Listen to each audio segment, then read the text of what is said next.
Hello everyone, welcome or welcome back to the channel. On the menu today we have classic Nigerian rice and beans jollof. The recipe I'm about to share with you is all you need to make the perfect Nigerian rice and beans jollof, and I hope this is something you enjoy watching. My name is Oge and you're welcome to my kitchen.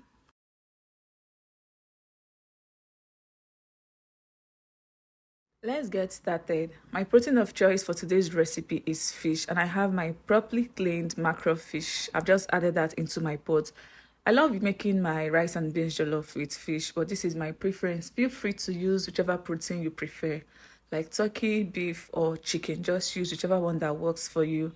To season the fish, I've gone in with some chopped onion, roughly blended peppers. I added dry thyme, a little bit of curry powder, a little salt. I'll add a little water to that. Give it a gentle stir, cover the pot, and I'll let it cook on low heat for about 3 minutes. While the fish is cooking, I'll proceed to wash my fresh tomatoes, peppers, and onion. So I have some frozen tatashi. This is the local variant of red bell pepper. I have some fresh tomatoes. I also have scotch bonnet peppers, also known as atarodo. I have one large onion here, but I use more in this recipe. So I'll wash this and set it aside. Back to the fish. It's been 3 minutes after I left the fish to cook, and this is what it's looking like. I'll proceed to fry the fish until the color changes to golden brown and it becomes very crisp. This step is totally optional. Feel free to use your proteins without frying, or if you want the healthier version, you can always grill your proteins. So I'll fry this until it is nice and ready, and this should take about 5 minutes or thereabouts. While waiting for the fish to be properly fried, I'll proceed to blend my tomatoes and peppers. I've taken out the seeds from the tatashi, and I've also cut up the tomatoes into large chunks to make it easy for my blender. I'll add a little water and I'll blend until it is nice and ready. This is the result after blending. Feel free to blend yours to be completely smooth if that is how you like it, but I love it this way. So let's go check on the fish. The fish is properly fried, and I'll take the fish out from the hot oil and then set it aside. If you've watched up to this point and you're not yet subscribed to the channel, what are you waiting for? I know you're enjoying the recipe so far. Please take a moment and hit on that subscribe button to be a part of this amazing YouTube family. And also do me a favor by clicking on the like button. Thank you. I brought a pot of water to a boil, and to that I've gone in with my beans. There are no stones or no unwanted particles in my beans. I let the beans cook for about 3 minutes, and this is what it's looking like. I'll proceed to drain out the water from the beans, wash it, and then add it back into my pots. I'll add enough water into the beans and I'll cook until it is like 80% cooked. We all know that beans requires a lot of time to cook as compared to rice.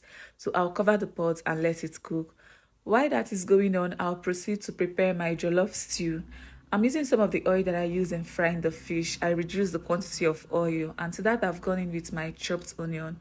I'll fry the onion for about 3 minutes before going in with my curry and thyme.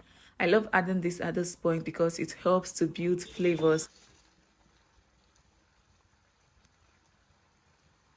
After frying for about a minute, I'll go in with my tomato paste. I'll let this fry until it is nice and ready. I know this is ready when you see oil floating on top. And also, I want it to lose its sour taste and become sweet. So that also signifies when it is ready. If you're stopping by for the first time, hello, a warm welcome to you. My name is Ogi. Kindly consider subscribing to be a part of this amazing YouTube family. I promise you, you will love it here. Please hit on the subscribe button, turn on the notification bell to be part of us. You can see that the tomato paste is ready, and I've just gone in with my tomato mix. I'll stir that in to combine, and I'll continue to fry. I have detailed videos of lots of delicious recipes here on the channel, and they are very easy to follow. I promise you you're going to enjoy watching them. So please search across the channel to catch up on amazing recipe videos that I have on here. Thank you. After about 4 minutes, this is what the jollof stew is looking like. It's properly fried, and it's time for me to go in with my seasoning. To season, I went in with seasoning cubes, curry powder, salt, and crayfish. Feel free to add or take out from the spices that I used in this video. Just use your favorite spices. Crayfish is totally optional, but I love adding crayfish whenever I'm making rice and beans. I encourage you to add crayfish too. It makes a difference. After adding the seasoning, I'll stir properly and I'll let it fry for about 2 to 3 minutes. I want to say a big thank you to all my amazing and returning subscribers. You guys are the absolute best. Thank you for always coming back to watch me. I've been cooking the beans for about 15 minutes and this is what it's looking like.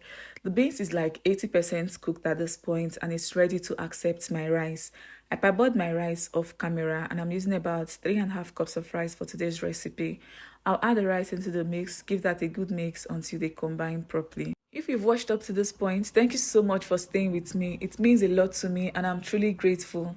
Please do well to hit on the subscribe button if you're not already subscribed to the channel, and also do me a favor by hitting on the like button. Thank you. My jollof stew is properly fried and it's time to go in with my fish stock. After adding the fish stock, I'll stir and I'll let it fry for like 2 to 3 minutes. For my foodies that do not have the patience for long form videos here on YouTube, I've got you. I'm very active on Facebook, Instagram, and TikTok. I have amazing food recipes that are a minute long or less on these platforms, and I'm sure you enjoy watching them. So kindly search for Oge Anyokum. Do well to follow me, watch my videos, like, share, and leave me beautiful comments in the comment section.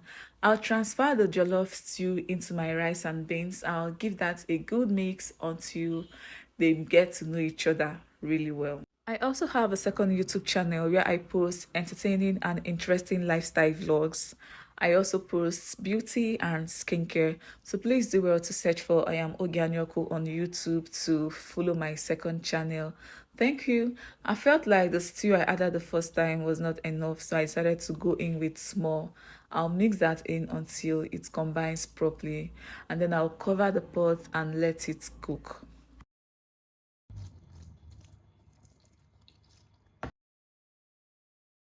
After cooking for about 5 minutes, I present to you this delicious and mouth-watering pot of Nigerian rice and beans jollof.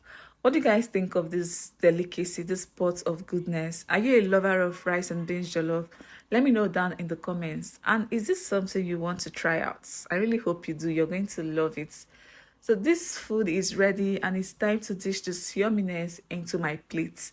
We've come to the end of this video and I hope you enjoyed watching. Please like the video to get it to a wider reach. Share it out to your family and friends. Leave me your beautiful comments in the comment section. I love to read your comments, and please subscribe to the channel if you're yet to do so.